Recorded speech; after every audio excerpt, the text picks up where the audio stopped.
Hello दोस्तों, UP TGT PGT की श्रृंखला में आपका स्वागत है। दोस्त, पिछली कक्षा में हम लोग देखे थे यूरोपीय व्यापारियों का भारत में आगमन। तो हम लोग दोस्त यूपी टीजीटी पीजीटी एमआरएस के केवीएस एनबीएस बिहार टीआरई 4 की श्रृंखला चल रही है, जिसके अंतर्गत हम लोग दोस्त हिस्ट्री के अंतर्गत ईस्ट इंडिया कंपनी और बंगाल के नवाब के बारे में आज का नया टॉपिक शुरू करेंगे। तो अंग्रेजों ने बंगाल को कैसे जीता और बंगाल में सर्वप्रथम उन्होंने अपनी सत्ता कैसे स्थापित की, तो बंगाल की स्थिति उस समय कैसी थी, आइए जानते हैं और समझते हैं। तो पहला देखते हैं दोस्त।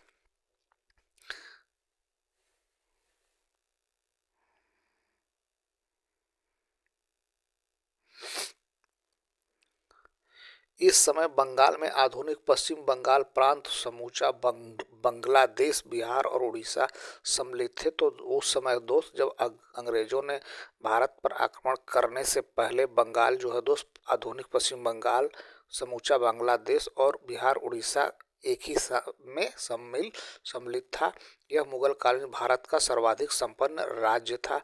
बंगाल के प्रथम स्वतंत्र शासक मुर्शीद कुली खां तथा उनके उत्तराधिकारी शुजाउद्दीन और अलीवर्दी खां के समय बंगाल इतना अधिक संपन्न हो गया कि इसे भारत का स्वर्ग कहा जाने लगा। दोस्त, डचों, अंग्रेजों और फ्रांसीसियों ने बंगाल में जगह जगह अपनी व्यापारिक बस्तियां स्थापित कर ली, जिसमें हुगली सर्वाधिक प्रमुख पत्तन था, जहां से विदेशों से व्यापार किया जाता था। 1705 में जहां बंगाल की जनसंख्या 15,000 थी, वहीं 1750 में यहां की जनसंख्या बढ़कर 1 लाख के करीब हो गई। ढाका और मुर्शिदाबाद 2 घनी आबादी वाले जिले बने थे।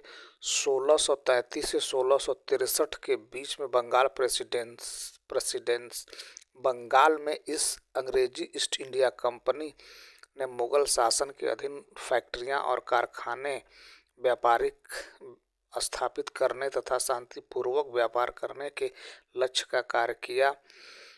1651 ईस्वी में शाह शुजा से अनुमति प्राप्त कर ईस्ट इंडिया कंपनी ने हुगली में कारखाना स्थापित कर तत्कालीन बंगाल की प्रमुख निर्यात परक जींस, सोरा, रेशम और चीनी का व्यापार प्रारंभ किया।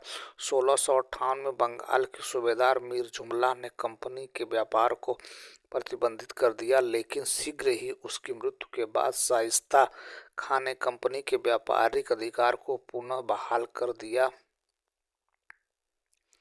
1670 से 1700 के बीच बंगाल में अनधिकृत अंग्रेज व्यापारियों अथवा दस्तावेजों का बोलबाला था। ये स्वतंत्र तथा कंपनी के नियंत्रण से मुक्त होकर व्यापार करते थे। इन व्यापारियों की गतिविधियां ही कालांतर में अंग्रेज और मुगलों के बीच संघर्ष का कारण बनी। बंगाल के नवाब सिराजुद्दौला से पूर्व अलीवर्दी खां ही एकमात्र बंगाल का नवाब था जिसने कंपनी, अंग्रेजी और फ्रेंच की गतिविधियों को नियंत्रित करते हुए कलकत्ता और चंद्रनगर की किलेबंदी के सुदृढ़ीकरण का विरोध किया। आगे देख लेते हैं दोस्त अगला। आइए देख लेते हैं बंगाल के प्रमुख शासक में पहला है दोस्त सिराजुद्दौला। तो सिराजुद्दौला ने 1756 से 1757 ईस्वी तक शासन किया बंगाल में। दोस्तों, अलीवर्दी के बाद उसका नाती सिराज 10 अप्रैल 1756 को बंगाल का नवाब बना। सिराज के बारे में जीन ला ने कहा है कि वह न केवल विभिन्न प्रकार के व्यभिचारों के लिए अपितु अपनी क्रूरता के लिए भी कुख्यात था। हर कोई सिराजुद्दौला के नाम से कांपता था। सिराजुद्दौला के राजगद्दी के प्रतिद्वंदी और विरोधियों में प्रमुख थे पूर्णिया के नवाब शौकत अली, जो चचेरा भाई था। सिराज की मौसी घसीटी बेगम तथा उनका सेनापति मीर जाफर अलीवर्दी खां का दामाद था। अपने विरोधियों के दमन के क्रम में सिराजुद्दौला ने मौसी घसीटी बेगम को बंदी बना लिया तथा सेनापति मीर जाफर को हटाकर उसके स्थान पर मीर मदान को नियुक्त किया। मोहनलाल नामक एक कश्मीरी युवक ने सिराज को इतना शक्तिशाली बना दिया कि वह प्रधानमंत्री जैसा व्यवहार करने लगा। 1756 में सिराज ने पूर्णिया के शौकत जंग के दमन हेतु प्रस्थान किया। इसी समय सिराजुद्दौला को मुगल शासक से एक फरमान मिला,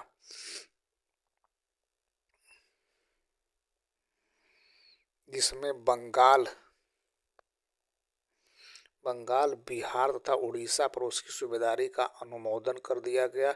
सिराज का अंग्रेजों से संबंध कड़वाहट भरा था, जिसके लिए कई कारण जिम्मेदार थे, जिसमें प्रमुख कारण इस प्रकार हैं। पहला है दोस्त, अंग्रेजों द्वारा नवाब की सत्ता की अवहेलना कर उसके विरुद्ध षड्यंत्र में शामिल लोगों को बढ़ावा देना। दूसरा, नवाब के राज्यारोहण के समय उसे उचित सम्मान एवं उपहार कंपनी द्वारा न देना। तीसरा, नवाब को कंपनी द्वारा कासिम बाजार फैक्ट्री के निरीक्षण की अनुमति न मिलना। चौथा है, नवाब की अनुमति के बिना फोर्ट विलियम को किलेबंदी का सुदृढ़ीकरण करना। आगे देखते हैं, फारुखसियर द्वारा प्रदत्त व्यापार का विशेष अधिकार, दस्तक फ्री पास का कंपनी के कर्मचारियों द्वारा अपने निजी व्यापार में दुरुपयोग किया गया। सिराज उद दौला और कंपनी के बीच होने वाले संघर्ष के लिए उपयुक्त कारण ही जिम्मेदार थे। दस्तक वस्तुतः कर मुक्त व्यापार करने का परमिट या पारपत्र था। 1717 में मुगल सम्राट फारुखसियर द्वारा जारी फरमान में सीमा शुल्क से मुक्त व्यापार करने की अनुमति के बाद कलकत्ता की अंग्रेज फैक्ट्री द्वारा प्रेसिडेंस दस्तक को जारी करता था। दस्तक से कंपनी के कर्मचारी दो तरह के लाभ कमाते थे। एक तरफ तो वे दस्तक द्वारा बिना चुंगी दिए व्यापार करते थे, और दूसरी ओर ये दस्तक अपने भारतीय मित्रों को बेचकर भी पैसा कमाते थे। प्लासी के युद्ध के बाद दस्तक का दुरुपयोग बड़े पैमाने पर होने लगा। कॉर्नवालिस के समय दस्तक की सुविधा को समाप्त कर दिया गया। आगे देखते हैं भैया अगला, सिराज ने समुचित कारणों के आधार पर मई 1556 में कासिम बाजार पर आक्रमण का आदेश देकर उस पर कब्जा कर लिया। कलकत्ता पर अधिकार, 15 जून 1756 में नवाब ने स्वयं आक्रमण का नेतृत्व किया। कलकत्ता को गवर्नर ड्रेक को ज्वारग्रस्त फुल्का द्वीप में शरण लेनी पड़ी। मिस्टर हालवेल अपने कुछ सहयोगियों के साथ नवाब के समक्ष आत्मसमर्पण कर दिया। 20 जून को फोर्ट विलियम के पतन के बाद सिराज ने बंदी बनाए गए 446 कैदियों को, जिसमें स्त्री और बच्चे भी थे, को एक घुटन युक्त अंधेरे कमरे में बंद कर दिया। 21 जून को प्रातः तक कमरे में केवल 21 व्यक्ति ही जीवित बचे, जिसमें अंग्रेज अधिकारी हालवेल भी शामिल थे। अंग्रेज इतिहासकारों ने 20-21 जून की इस घटना को काल कोठरी त्रासदी, ब्लैक होल ट्रेजेडी की संज्ञा दी।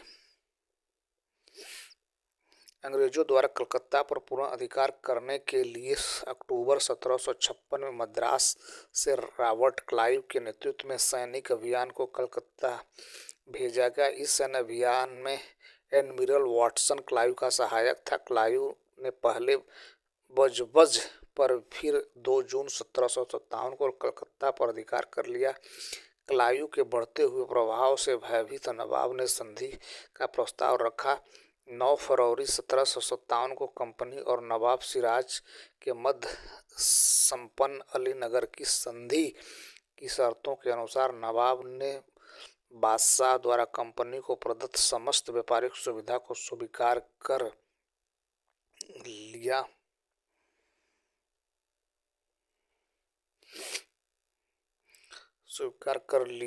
जिन अंग्रेज फैक्ट्रियों पर नवाब ने कब्जा किया हुआ था को वापस करते हुए युद्ध का हर्जाना भी दिया।